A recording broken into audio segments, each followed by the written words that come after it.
What's up? It's your boy Kevin to turn on this motherfucking YouTube shit. This is serious. Wow, what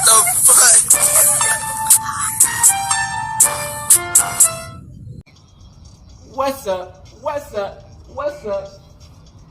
It's your boy Kevin to turn on YouTube shit. Hey man, say man, we are lit through my 15, man. Turn. Today, it's motherfucking day, straight here outside, big crib. Out here in the north side, man. Crippy, man. Hope y'all enjoy these videos. Hey, man. Say, man. Hey, really that.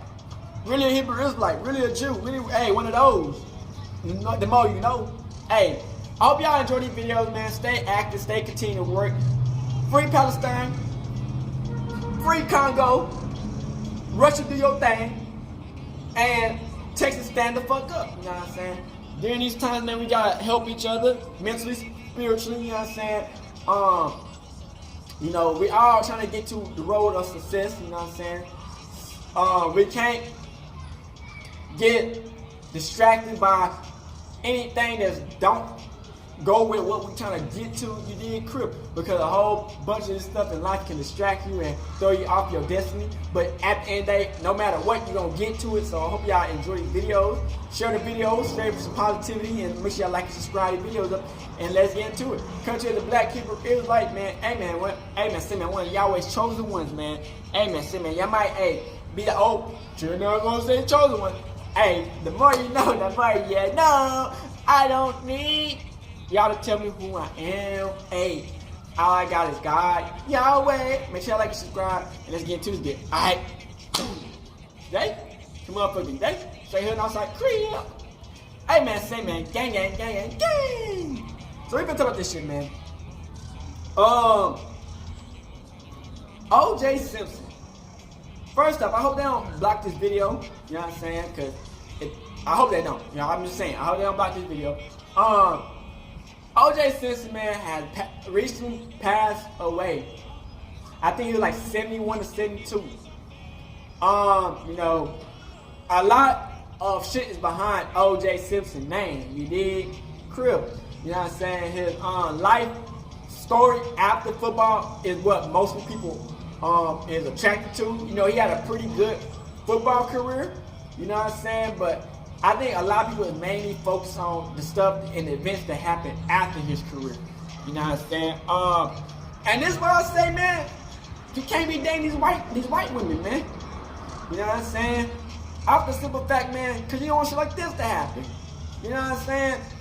These white bitches are just naturally just homicide case waiting, abuse case waiting, a rape case waiting. You know what I'm saying? It's like every time a black person trying to get mixed up on some situation on this situation, and they really rich, shit like this happen. You know what I'm saying? Now, you know, OJ Simpson, man, he learned now, you know what I'm saying, that, hey, just because they fuck with you at that moment, don't mean they gonna fuck with you for life. You know what I'm saying? And it's sad because you put so much work into some people, man, just for the person to dip on you. You know what I'm saying? Not really fuck with you. You know what I'm saying? You can try so hard to be like, okay, we got a plan to succeed, but then the person just a hater or jealousy or just never did like you in the first place, just wanted what you had. You know what I'm saying? So it's just like, you know, sometimes love can be blind. You know what I'm saying? You be so in love, and then you go to a person and you blind as fuck, and then you wake up and you're like, damn, who the fuck is this bitch? You know, what the fuck? You know what I'm saying? You know what I'm saying? So it's like, OJ, they were trying to say that he was addicted to her because I guess she left him and used him and started dating a white dude. And so I guess they're trying to say that because of his recent history of the police shit, that he fucked her up. Nigga, this case is wild. So I got the shit. I want to tell you, I wasn't born when this happened. I wasn't alive when the case happened and when all this happened. So, you know, I hope y'all enjoy this video. Let's get into it.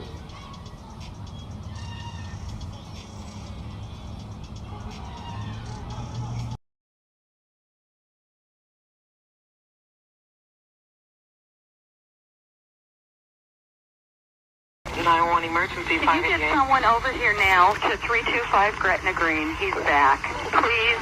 Okay, what does he look like? He's O.J. Simpson. I think you know his record. Could you Buddy, just boy, send these somebody over here? snitches. What is he doing there? He just drove up again. He just drove up. over. Hey, wait a minute. What kind of car is he in? He's in a white Bronco. But first of all, he broke the back door down to get in. Okay, wait a minute. What's your name? Nicole Simpson. Okay, is he the sportscaster or whatever? Yeah. Okay, Thank you. Wait a minute. We're sending the police. What is he doing? Is he threatening you? I'm going nuts. Okay, has he threatened you in any way, or is he just harassing you? You're going to hear him in a minute. He's about to come in again. Okay, just stay on the line. I don't want What to is she stay on the snitching line. about? You're going to beat the shit. Wait a minute. That's why you can't be Just stay on dating the line white so women, we man. can know what's going on until Facts. the police get there, okay? Okay, Nicole? Uh-huh. Just a moment. Does he have any weapons? I don't know. Okay. He went home, now he's back. My Okay. kids are upstairs sleeping, and I don't want anything to happen. Okay. Has he hit you today or no? No. Okay, you don't need any paramedics or anything? Okay, you just want him to Broke my leave. door. He broke the whole back door in. And then he left and he came back? Then he came and he practically knocked my upstairs door down, but he pounded it, and then he screamed and hollered, and I tried to get him out of the bedroom because the kids were sleeping in there. Okay. And then he wanted somebody's phone number, and I gave him my phone book and put my phone book down to write down the phone number that he wanted, and then he took my phone book with all my stuff in it. The dispatch. What? What does he say? What else? Calling unit your domestic violence at 30 Correction 325 South Gretna Greenway is too high. The suspect is now entered in the vehicle. Identity is confusing the lane. It's code too high. It's been 4221 RD 825 children.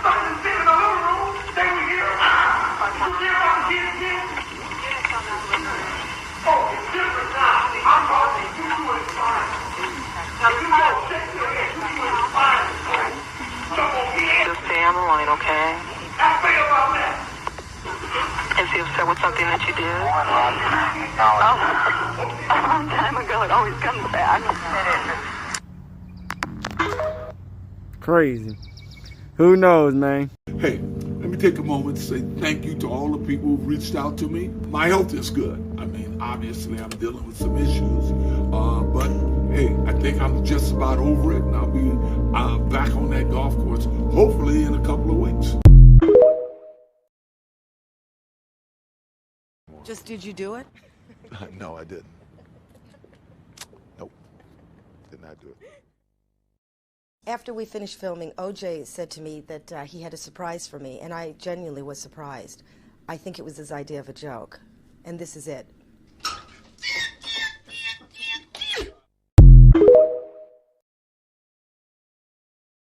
Men shouldn't open up to women because they'll use it against them. Do y'all agree? When you say open up to women, I don't know what he's talking about. Is he talking about confessing? No, man, don't confess. Don't say nothing.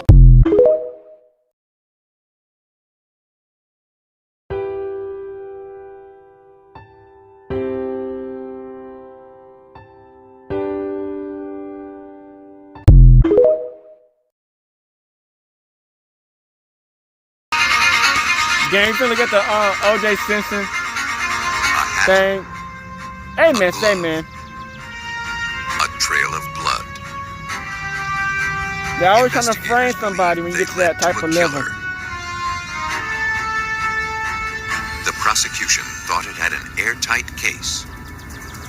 Hard evidence, bolstered by rigid science. The defense argued the evidence was tainted and the science was shoddy. Man, to me, I don't think he did it, but you know a lot of niggas probably have different opinions. James Simpson, and serious doubts about forensics.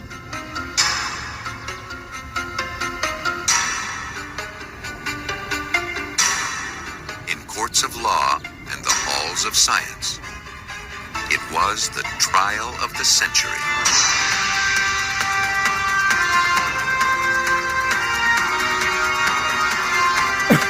I don't think I was old enough to really get into the when this was happening.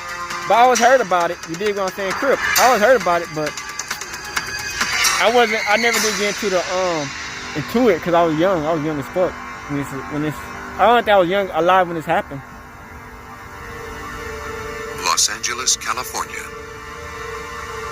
A town famous for sunshine, celebrities, and scandal. But even by LA standards, the events of June 1994 were electrifying. In an affluent suburb, 2 people were found brutally murdered. The prime suspect was a football star turned film actor. All eyes focused on the Los Angeles County Courthouse as the trial unfolded like a Hollywood movie. For 10 months, the state of California versus Orenthal James Simpson played out in the courtroom and on television around the world. He won it. On October 3rd, 1995, the world held its breath as the jury rendered its decision. It took just under 3 hours to reach its verdict. We, the jury, in the above entitled action, find the defendant, Orenthal James Simpson, not guilty of the crime of murder in violation of Penal Code Section 187A, a felony upon Nicole Brown Simpson. The verdict was a shock to the Los Angeles County District Attorneys who tried the case and to the families of the victims. But for the defense, it was confirmation that the quality of the evidence must be weighed before depriving a person of his freedom. From the start, Simpson was also being tried in the court of public opinion.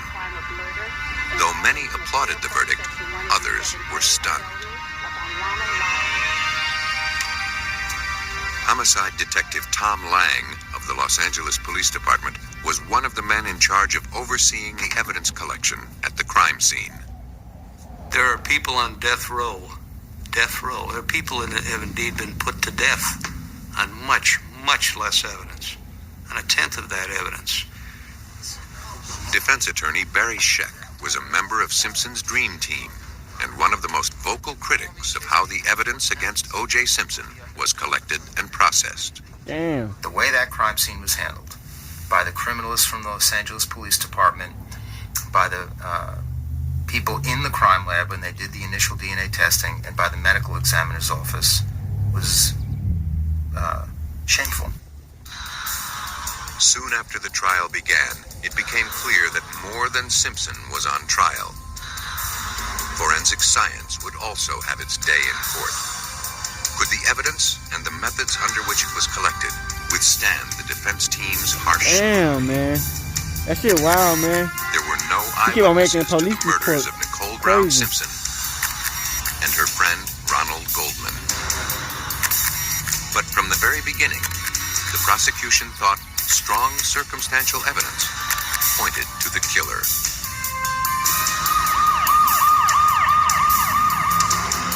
In the Brentwood section of Los Angeles, in the early morning of June 13th, 1994, a dog led some neighbors to the front walk of Nicole Brown Simpson's condominium. There lay the mutilated bodies of Nicole Brown and Ronald Goldman. Are they having an affair? Their killer, or killers, had slit their throats. Bloody shoe prints and drops of blood to the left of them led away from the murder scene toward a back alley. Police believed the prints belonged to someone who'd been bleeding from the left hand as he quit the scene. Also found near the bodies were a blood-soaked glove and a pullover cap. The killer had apparently left them behind. Damn, he wanted. He said, nigga, what? After the crime scene had been secured, the He get no officers called fuck. the homicide division. Detective Lang received a call at 3 a.m. on the 13th to take charge of the investigation. He arrived at the scene around 4:25 a.m. The first impression was that it was an overkill, probably some type of rage killing, that there was one killer. The ground was littered with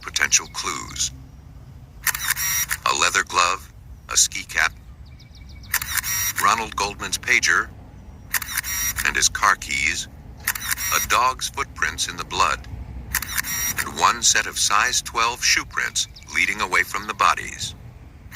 Detectives had to determine which were important.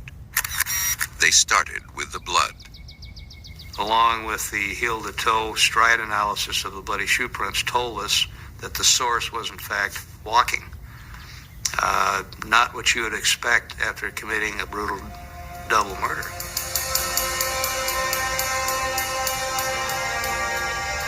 There's an interruption in his gait, and he stops, and there's 2 or 3 prints that point back towards where he was, indicating the possibility that the killer stopped and looked back.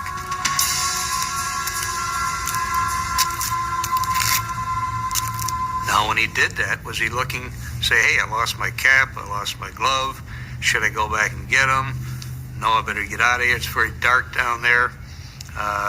So that may have been that hesitation in that stride that we saw in those bloody shoe prints.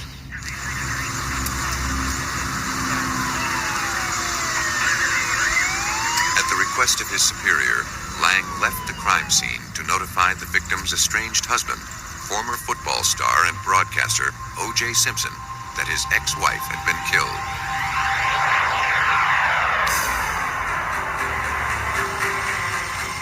He traveled the short distance to Simpson's home on North Rockingham Drive with his partner, Phil Van Adder, and other detectives assigned to the case.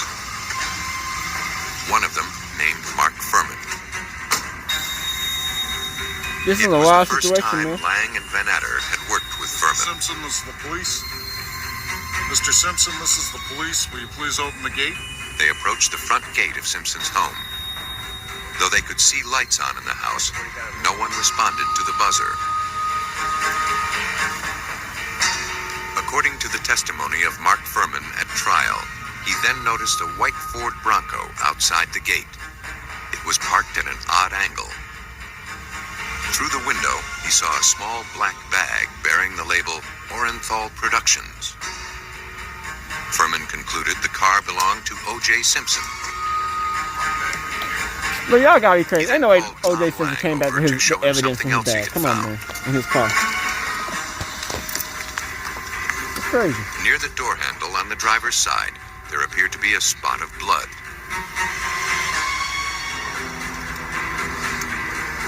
Lang testified that the detectives feared Simpson was injured and decided to enter Simpson's property to investigate, even though they didn't have a warrant.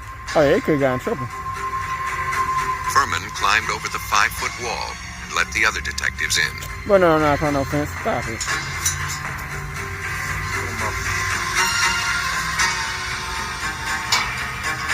Lang and Van Adder checked the front door, while Furman investigated behind the house.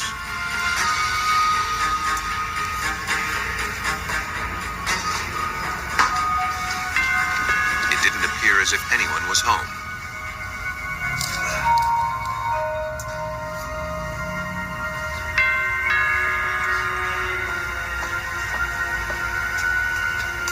Detectives roused Cato Kalin from a bungalow at the rear of the house.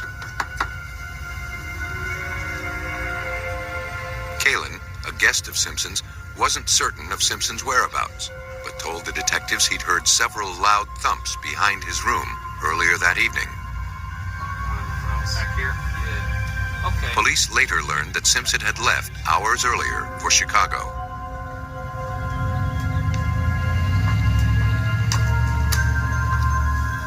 While the other detectives continued their search, Furman, alone, went to investigate the cause of the strange noises Kalin reported. He found a bloody glove in plain view. It appeared to match the blood-soaked glove found at the murder scene. Furman brought Van Adder to show him his discovery.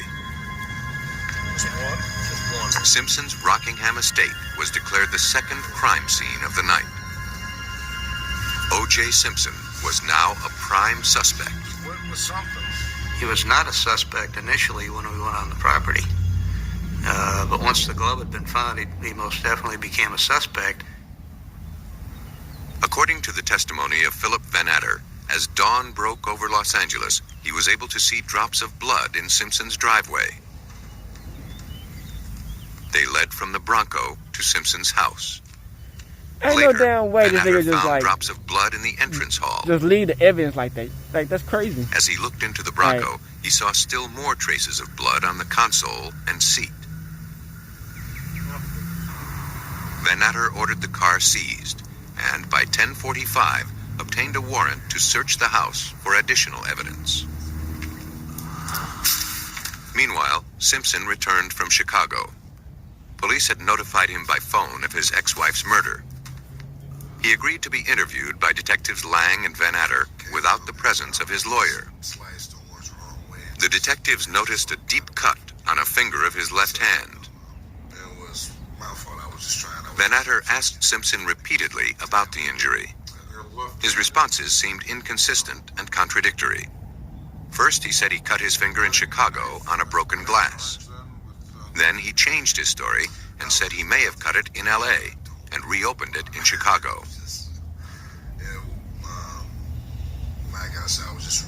To Lang and Van Natter, Simpson's explanation seemed evasive.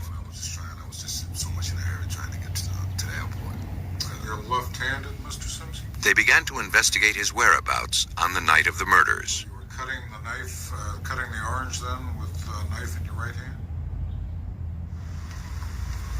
Police located the limousine driver who took Simpson to Los Angeles International Airport for his flight to Chicago. He had arrived at Simpson's estate ahead of schedule at 10:25 p.m. Mr. Simpson? He testified he didn't see the Bronco and received no answer when he pressed the buzzer at the gate. He then drove around the block and returned shortly before 11 p.m. The driver said at that time he noticed the Bronco parked on the street and saw an African-American male walking hurriedly up the driveway into the house.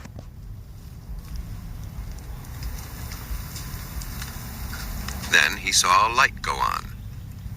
O.J. Simpson told him over the intercom that he'd overslept and would be down in a moment. Police believed the murders took place around 10:30. The prosecution felt Simpson's alibi couldn't hold up. They now had to find a motive. To build their case, police interviewed friends and family members of Nicole Brown. They suggested the killing was the final act of a vengeful and abusive husband. Nicole, battered and bruised, had called the police in 1989, charging that Simpson had beaten her. 911 emergency. Can you get someone over here now to 325 Gretna Green? He's back. Please. Okay, what does he look like? He's O.J. Simpson. I think you know his record. Could you just send somebody over here? Okay, what is he doing there? He just drove up again. He just drove somebody up. over? Okay, wait a minute, what kind of car is he in? He's in a white Bronco, but first of all, he broke the back door down to get in. Okay, wait a minute, what's your name? Nicole Simpson. Okay. For his actions, a court ordered Simpson to perform community service. More recently, friends said he'd been stalking Nicole, threatening her and pressuring her to renew their marriage. Nicole had also become concerned about a missing set of keys to her condominium. They would resurface after his arrest. That's why you can't date these white people, man. Days before she was murdered, Especially she after the end told of it. her mother that they were missing, and she had thought Simpson had stolen them. And we find them on his person. Based on the evidence they had collected, the LAPD filed formal charges against Orenthal James Simpson for the double murders. He was scheduled to deliver himself into custody at 11 a.m. on June 17, 1994. Yeah, I wasn't even alive at When he this time. didn't arrive at police headquarters, the LAPD went to arrest him, only to find he had fled.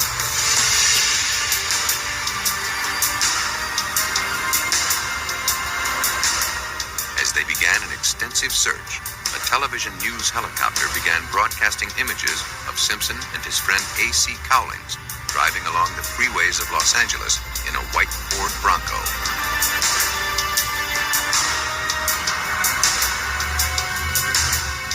After driving back to his Rockingham mansion, Simpson surrendered to police. The circumstantial and forensic evidence appeared to confirm Simpson's guilt. The prosecution felt it now had a case that could be proven beyond a reasonable doubt. Instead, the case would raise a cloud of doubt about forensic science itself. A week into the investigation of the murders of Nicole Brown Simpson and Ronald Goldman, the LAPD turned its case over to the district attorney's office. Prosecutors, along with the LAPD's Tom Lang and Phil Van Atter, were increasingly confident their case would hold up in court. Phil and I talk about our last 10 murders combined don't have this evidence. So unquestionably, there's more evidence than that I challenge any prosecutor to tell me they've seen more, unless you've had it in Yankee Stadium in front of 80,000 people. I've never seen more evidence, or even heard of more evidence in a criminal case than this. The prosecution accumulated what it felt to be a mountain of evidence. The 2 blood-stained gloves, blood found at the scene, in Simpson's Bronco, and on his clothing, as well as hair found on the knit cap, consistent with that of an African-American male. This is very important evidence. Circumstantial, yes, but extremely important evidence. What's interesting in this case is every little thing like that ended up in the lap of O.J. Simpson. Nothing was exculpatory. Nothing said someone else was involved or a second person. Nothing says this guy didn't do it. The trial of O.J. Simpson for the murder of his ex-wife Nicole Brown and her friend Ronald Goldman began in January 1995 in the Los Angeles County Courthouse. Because California state courts allow TV cameras, an audience of millions followed the trial day after day. It was the most watched trial in history. For LAPD detective Tom Lang, this made testifying difficult. So I'm on the stand, and after all these days, and I've got a jury glaring at me, above them is this camera with 50-some-odd million people watching me live. Am I concentrating on that camera and all these millions of people that I know are watching me? Or am I concentrating on the attorney and the questions being asked of me? That's the negative impact that much publicity can have on a case. And it did play a factor here. The prosecution would try to prove that O.J. Simpson acted alone, killing Brown and Goldman with brutal efficiency. Brown's blood was found on Goldman, and vice versa. To the prosecution, this meant the same knife had been used to kill both victims. To better understand how the murders could have been committed, the prosecution sought the expertise of crime scene reconstructionist and former homicide detective Rod Englert. So I have to just look at the evidence, let the evidence do the talking, and then find support for that evidence to work out a logical sequence. That's what a reconstructionist does. 7 weeks after the murders, Englert first walked through the crime scene in an attempt to piece together the elements of his reconstruction. So the first thing that I did was to get a feel for the scene, the dimensions, the space, walk through Nicole's home, upstairs, downstairs, and looking, and you might find this interesting. You know what I was looking for? I don't know what I was looking for. I just know it when I see it. I know what's out of place because of that experience. Not that I'm cerebral or anything, but you just, having seen these so many times, you just you recognize when something's not right. This reconstruction is based on Englert's written report as presented to the court. It speculates how the crime may have occurred and how long it might take, assuming the prosecution's theory that O.J. Simpson was the killer. The defense contended that the murders would have involved a prolonged struggle of as much as 15 minutes. The prosecution, however, believed they took a total of 30 seconds.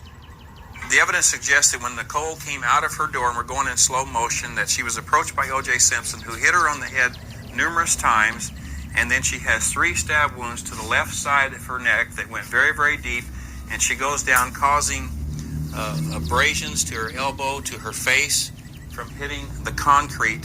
Then after she is down on the ground, Then Ron Goldman walks up, and when he walks up, an altercation is between the two of them. The glove comes off because OJ had his left arm around. The glove drops in the scene, and he incapacitates Ron Goldman and then goes back to Nicole and then picks up her hair, cuts her throat from left to right, all the way back to her spine, lowers her head down, and then with the evidence that is on the knife, goes back to and then cuts the throat of Ron Goldman, and then he's bleeding on the bars, and then lays him over on his left side through that process. And this is the position that Goldman was in somewhat. Then he goes back to Nicole, steps on her back. There's a foot impression in this area on her back, and then leaves the scene. Englert also came up with a theory about how the killer's glove had been left at the crime scene and how O.J. Simpson cut his hand. That consistent with the glove being removed, this is how this occurrence happened, that during the struggle, the glove came off and dropped to the ground. And notice that the knife blade at this point, stick your finger out, would be parallel to where O.J. Simpson's hand would be, and that could come across and cut this incision that was on his finger. Everything is parallel. There's nothing cross section to it, and this is consistent with the evidence of a struggle, which can happen. Prosecutors felt that by cutting his own finger, Simpson had inadvertently left the trail of blood that by itself was highly incriminating. That, plus his motive and lack of an alibi, was quite possibly enough to obtain a conviction. But prosecutors still had mostly circumstantial evidence against him. They would attempt to ice the case through DNA collected from the bloodstains. DNA analysis over the last 2 decades had begun to revolutionize criminal investigations.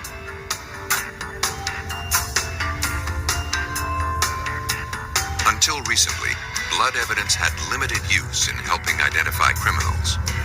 By examining what are called the antigens in blood, scientists could determine its type, A, O, B, or AB, but could not trace a blood sample to any one individual.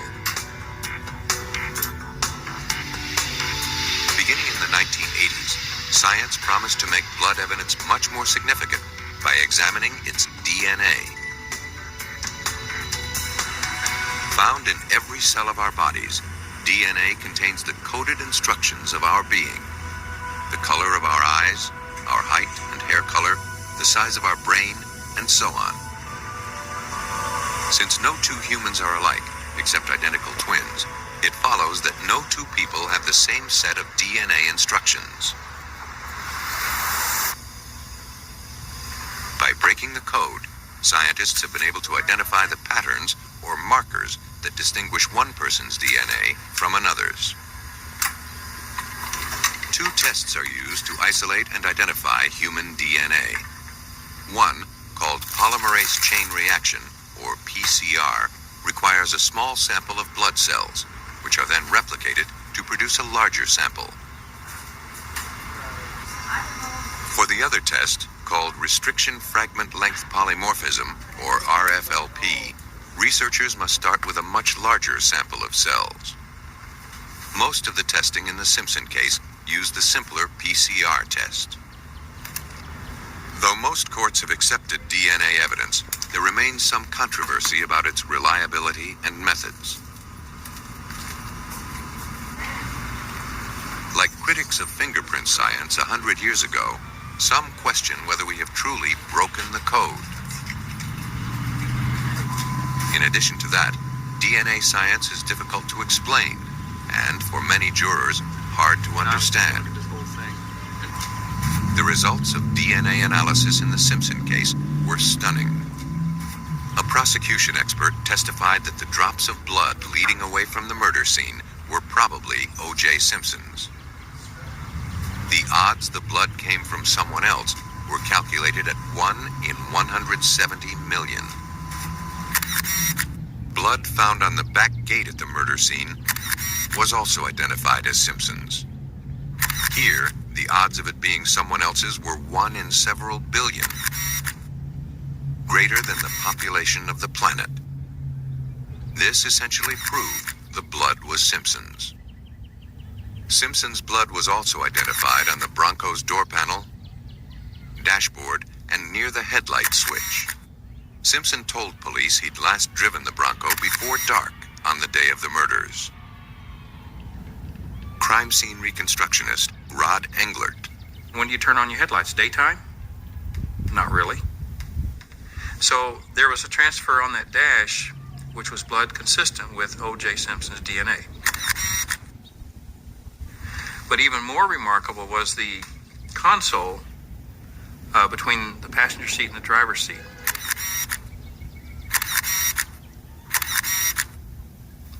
And it had numerous transfer patterns. One was a hand pattern on the back far side of the console, on the console between the passenger seat and the console, which you can see distinctive finger marks, a transfer. And then there's another swipe. These transfers belong to, and it was blood consistent with, the DNA of Ron Goldman and Nicole Simpson. But for the defense, forensic blood spatter expert Herbert McDonald testified that he was leery of the blood found in the Bronco because it was so minute. I don't see how anyone could have been in a struggle with Ron Goldman, or for that matter, Nicole Brown, where the blood was all over the area and not got much more blood on them than was reportedly on Mr. Simpson or in his Bronco. The Bronco, in my estimation, had less than 1 drop total in that whole vehicle. Regardless of the blood in the Bronco, prosecution DNA tests had identified the ample blood from both murder victims on the glove found behind Cato Kalin's bungalow. The forensic evidence gathered by the police and prosecution pointed a bloody finger at O.J. Simpson. The defense would point its finger at the police. The defense in the Simpson case would focus its attack on a chain of events beginning in the wee hours of June 13th, 1994. Defense attorney Barry Scheck contended that what happened, and what didn't happen, in the 24 hours following the murders was enough to cast doubt on the prosecution's case.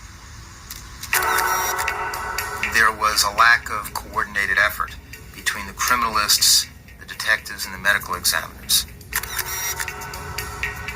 And you want to make sure that you keep everybody out of that crime scene until you have looked at it carefully, looking for the unexpected, making sure that you have seen absolutely everything before you allow all kinds of brass and supervisors to walk in and out, and begin to destroy the scene.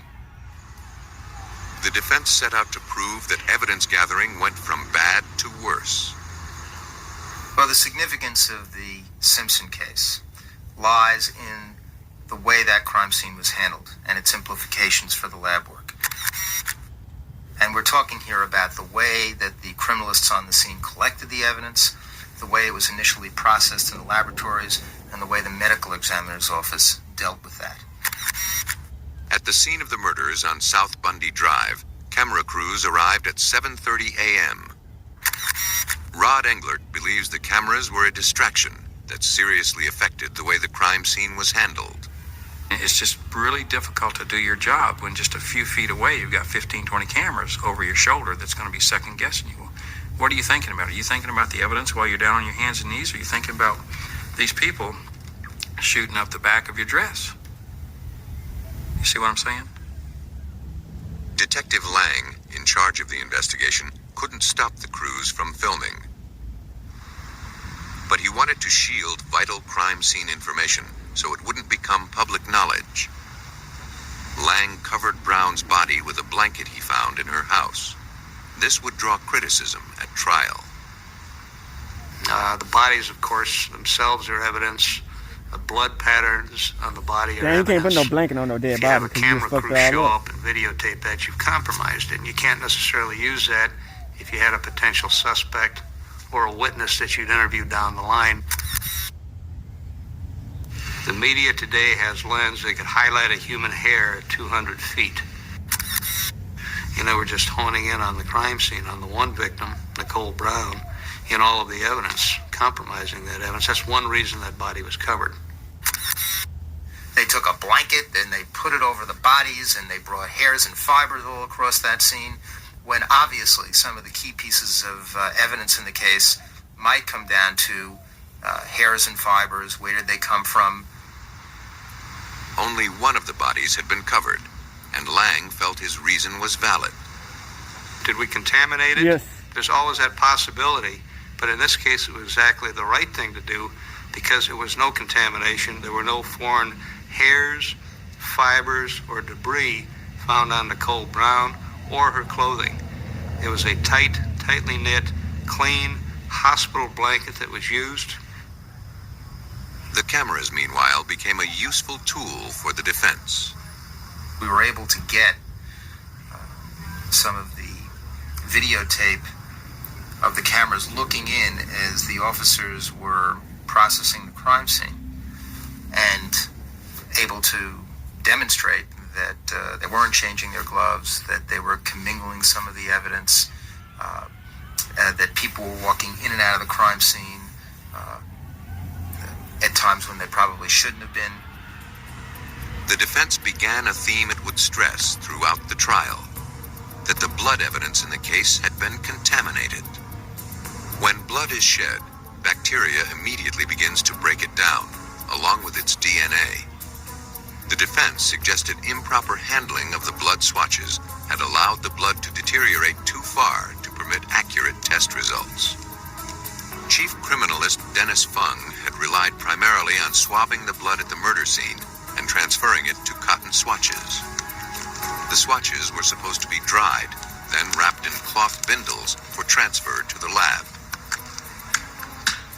But several of the bindles were blood-stained, proving the swatches were wet when placed inside.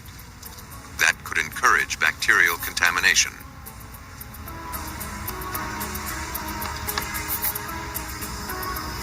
Fung also left the blood evidence in his enclosed van for hours without air conditioning in the hot California sun. And the last thing in the world one should do is put it into a plastic bag and stick it onto a truck, a crime scene truck, and let it bake for 7 hours, because you're going to degrade the DNA there. That's a terrible mistake from the point of view of a criminalist, isn't it? Yes. The theme of contamination was one of the most hotly contested issues at the trial. Murders do not occur in a sterile lab setting. There was contamination, there always has been. But they would lead you to believe that this somehow affected the outcome of this blood evidence, and the reality of it is it did not. The fact of the matter is, if you're looking strictly at the DNA in this case, you could have collected all of those blood samples and placed them out on Bundy Drive for a month. Let the traffic run up and down over them, and then collect them. Is that going to contaminate them? Well, sure, it's going to contaminate them. Is that going to change the DNA properties? Is that going to make O.J. Simpson's DNA appear there? No. It's there or it's not there. It's as simple as that. But Scheck raised another argument, that criminalists at the scene may have commingled some of the blood samples so that no one could say whose blood was whose.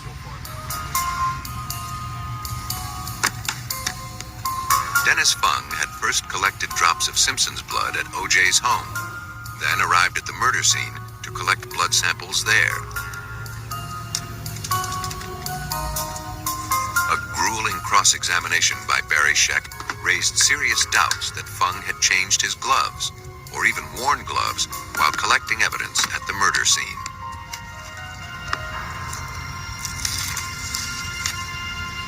And there were some moments during the trial where I guess the moment that everybody remembers most is that Mr. Fung was picking up that envelope from the scene, and he was claiming that he, of course, did that with his gloves on.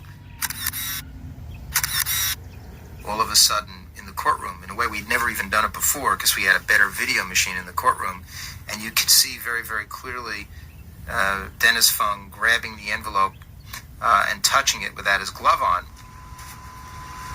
The defense went a step further. It argued that besides the inept collection procedures, more errors were committed when the samples were analyzed. It contended that the handling of the samples in the laboratory was so sloppy that the test results could not be relied upon. This is a lab that was operating without a protocol, without procedures that people were trained Yeah, they in. goofed Nobody up. ever taught them how to do it right. That was apparent. As the defense steadily chipped away at the prosecution's case, another theory began to take shape. Somebody played with this evidence. A police conspiracy to frame O.J. Simpson. The mountain of forensic evidence in the Simpson case was turning to rubble. The defense now raised its own theory. Some of the evidence had been planted. The proof began at the gate of Nicole Brown's condominium. According to testimony, the police returned to the murder scene 3 weeks after the murders and found Simpson's blood on the back gate near the bloody shoe prints of the killer. Because it was missed during the initial investigation, the defense suggested it may not have been there at the time of the murder. Detective Tom Lang acknowledges the blood on the gate should have been collected earlier. Generally, at a crime scene, the detective will do a final walkthrough of the criminalists, photography people, latent print people, other detectives who have done canvassing and other things, and they'll walk through, did we do this, did we do that?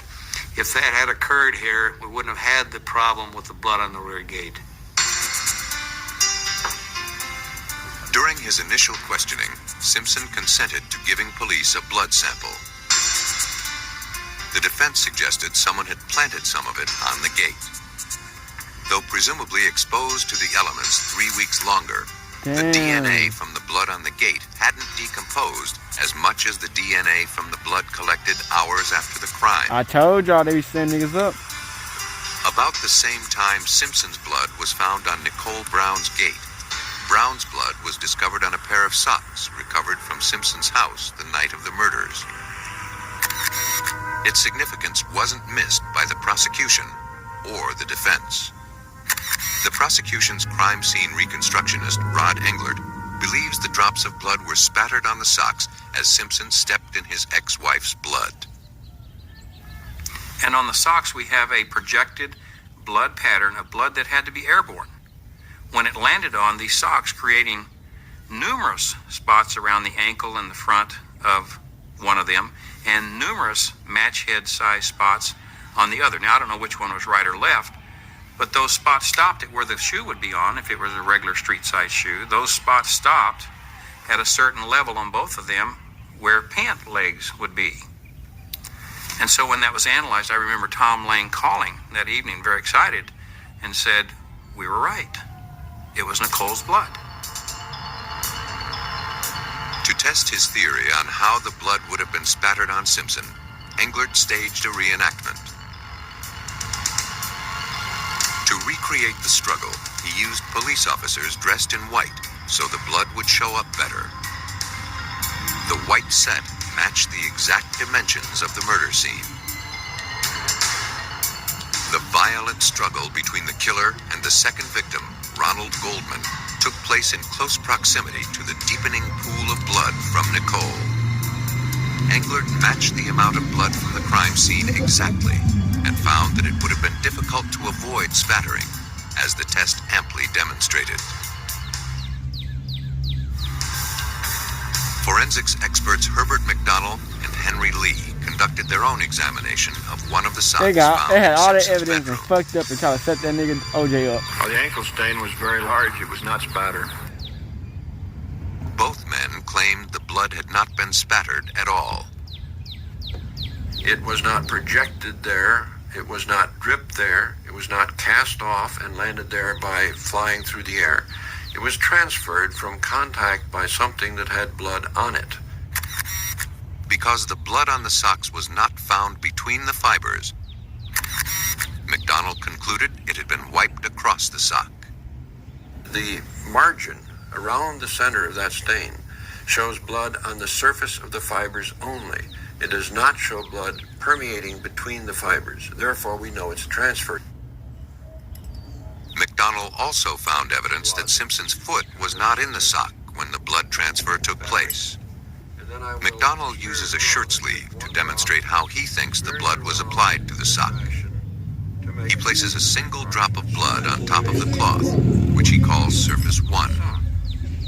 He rubs the blood in, and it soaks onto the back, or surface 2. The blood is then transferred to surface 3, but does not soak through to surface 4. Because you're looking at a light. McDonald and Lee found that blood had seeped through from sides 1 and 2 of Simpson's sock onto side 3, which would have been impossible if Simpson's foot had been inside the sock between surface 2 and surface 3. To the defense, this was compelling evidence the blood could have been planted on the sock, either at the crime scene or while the socks were in police custody. The conspiracy theory was supported by defense experts who found the presence of a substance called EDTA in both the blood on the sock and the blood from the gate at the crime scene. EDTA is a preservative added to blood in a test tube to prevent it from clotting. It's also present naturally in small quantities in the human bloodstream. But witnesses testified that the amount of EDTA in the 2 bloodstains was much higher than normal, suggesting the blood on the gate and the socks came from the lab. Down but not defeated, the prosecution brought out its most dramatic evidence. Find the mate to it. The trial of O.J. Simpson reached a turning point with the pair of gloves. Commingled on them was the blood of both murder victims. According to testimony at trial, one glove was found at the scene of the murders, the other on Simpson's property on Rockingham Drive. But a now infamous courtroom demonstration seriously undermined the evidence. The prosecution team decided to have Simpson try on the gloves in front of the jury. He didn't do it, man. The result was a disaster. The gloves apparently did not fit. He didn't do it. The prosecution was forced to scramble for an explanation. A former executive of the company that manufactured the gloves testified that when soaked in blood and allowed to dry, the gloves might shrink 10 to 15%. Boy, stop it. To see if that was possible, McDonald tested this theory with an identical pair of gloves. So I took the gloves that were sent to me, and I poured my own blood over these gloves in a controlled condition, so I knew exactly how much blood remained on the gloves. They were really wet. The blood was worked into them, and then they were allowed to dry.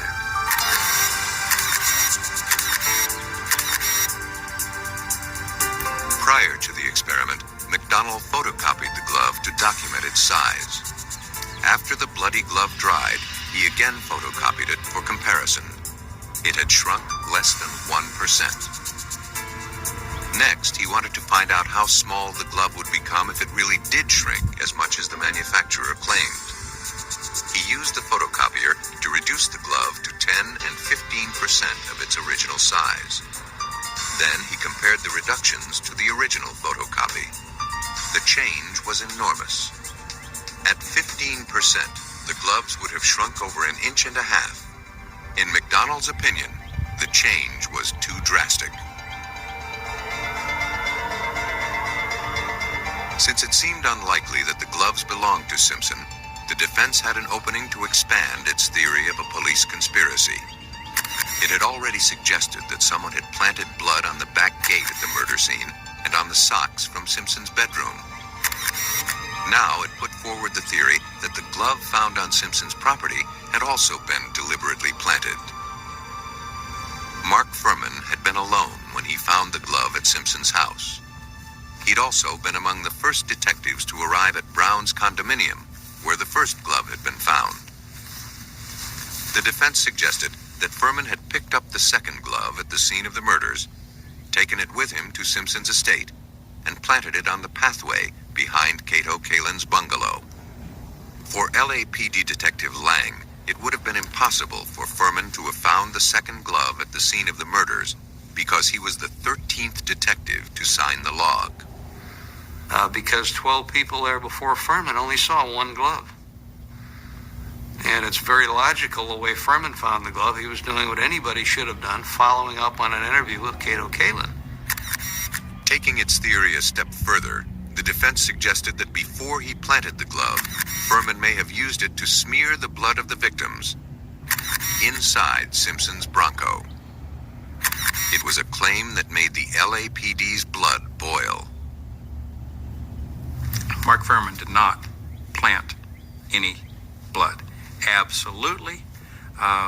He did not do it. He would have no knowledge how to do that. And there's no evidence of that whatsoever. None. There was no sprinkling of blood in that Bronco whatsoever. There weren't any drops. That was all transfers. And the significance of it was that it was transferred in the patterns consistent with one who had blood on his hands or possible clothing to get in and open the door, open the interior door, turn on the lights, touch over here with a hand transfer. And if implements or something was placed on the seat to be able to do that, someone would have to be so knowledgeable and so cerebral about predicting what was going to happen that I don't have that capability. I don't know anybody that does to be able to make it consistent.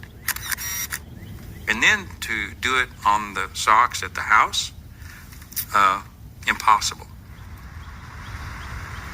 The defense had no real evidence that the glove was planted, and at first it could provide no motive for Furman to plant it. But that soon changed. You say on your oath that you have not addressed any black person as a nigger or spoken about black people as niggers in the past 10 years, Detective Furman. That's what I'm saying, sir. So that anyone who comes to this court and quotes you as using that word in dealing with African Americans would be a liar, would they not, Detective Furman? Yes, they would. All of them, correct? All of them. In one of the trial's most dramatic moments, the defense introduced evidence that Furman had expressed hatred toward blacks. The defense had found its final weapon for casting doubt on the prosecution's case. It played the race card. Tom Lang feels the issue of race was irrelevant. Furman's racism or whatever else Furman is has nothing to do with the two people getting murdered. It's unfortunate he was in the middle of it for the first couple hours, but you have to deal with that. And if you think he's planted evidence or anything else, we need to see evidence of that. Case number BA097211. The prosecution had been so certain of its forensic evidence, it had withheld other evidence pointing to Simpson's guilt for fear of exhausting the jury's patience. A felony upon Nicole Brown Simpson. But the defense had effectively nullified each piece it presented, claiming it had been contaminated by sloppy handling and a disregard for the procedures established to protect it. On October 3rd, 1995, Orenthal James Simpson was found not guilty of the murders of Nicole Brown Simpson and Ronald Goldman. Tom Lang is convinced the jury disregarded the compelling evidence the prosecution had put forward. The prosecution proved their case beyond a reasonable doubt. I've never seen so much evidence. Even there was a tremendous amount of evidence they didn't put on, but there was a tremendous amount they did. I've never seen that much put on in a case. When a jury comes back in 2.5 hours, it's pretty evident they didn't do what they were instructed to do, regardless of the outcome, regardless of it's guilty or not guilty. They did not do what they were told to do, and the court did not follow up on that. Defense attorney Barry Scheck feels the jury's verdict was based squarely on reasonable doubt. He believes the way the LAPD handled the evidence was totally inadequate. People in the forensic community recognized that this was wrong, that these procedures were unacceptable. The more sophisticated the technology, the more powerful the forensic evidence, the greater the importance that these people develop and are able to maintain a high sense of independence and professionalism. That kind of laboratory is the kind of laboratory, the kind of crime scene people that are our best protection for convicting the truly guilty and exonerating the truly innocent. After Simpson's acquittal, lawyers representing the victims' families in a civil suit would learn from the mistakes of the criminal trial. They would bring in circumstantial evidence not presented earlier, such as the fact that Simpson owned a pair of the expensive Bruno Magli shoes, like those that left their imprint at the scene of the crime. The prosecution only had to convince a majority of the jurors beyond a 50% certainty that Simpson was guilty. The prosecution was successful, and O.J. Simpson was found liable for the deaths of Ronald Goldman and Nicole Brown. He was required to pay $33.5 million to the victims' families. During the criminal trial, the prosecution had what it believed to be irrefutable evidence. It was wrong. Careless handling and collection techniques robbed the evidence of its power. It served only to raise doubt. The aftermath of the Simpson trial resonated throughout the halls of science. Forensics itself was put on the stand, and it became clear that the most reliable witness can also be the most easily compromised. Damn. Hope they keep this video up. Turn up, man. This is a good video, man. Alright, back. So y'all see from that video, man, they try to lay it down real thick. I'm just saying, man, if you decide, okay, yeah, I am finna blame somebody, take this person out, clink, cleaver that nigga, dagger that nigga, pause, take him out. Why would you go back to exactly your crib? You know what I'm saying? That's just what I don't understand. You know what I'm saying? If you gonna take somebody out and you planned on it, he even had the gloves. Cause you know some niggas don't even give a fuck. They not wearing gloves or nothing. They just gonna do it and say fuck it, nigga. Why would you wear gloves and go all the way back to your crib with the car, the blood, and everything else? It just don't make sense, bro. You know what I'm saying? It's like it's so fucking set up. It's crazy. You know what I'm saying? But you know, we already know because we wasn't there at that night, and I don't think they had it on camera to see what happened. So we don't even really know what happened. But as of my mindset, it just don't make sense. Why would a nigga go back to the? I mean, shit.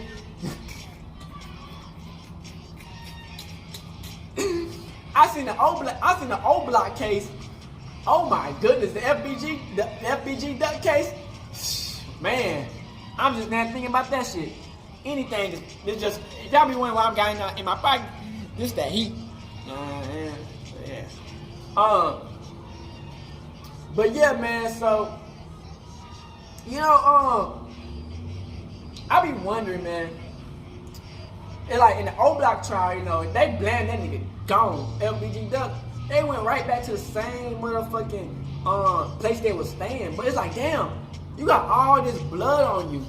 Why would you go back to this crib? If I had all this blood on me, that's the last place I'm heading to in my crib.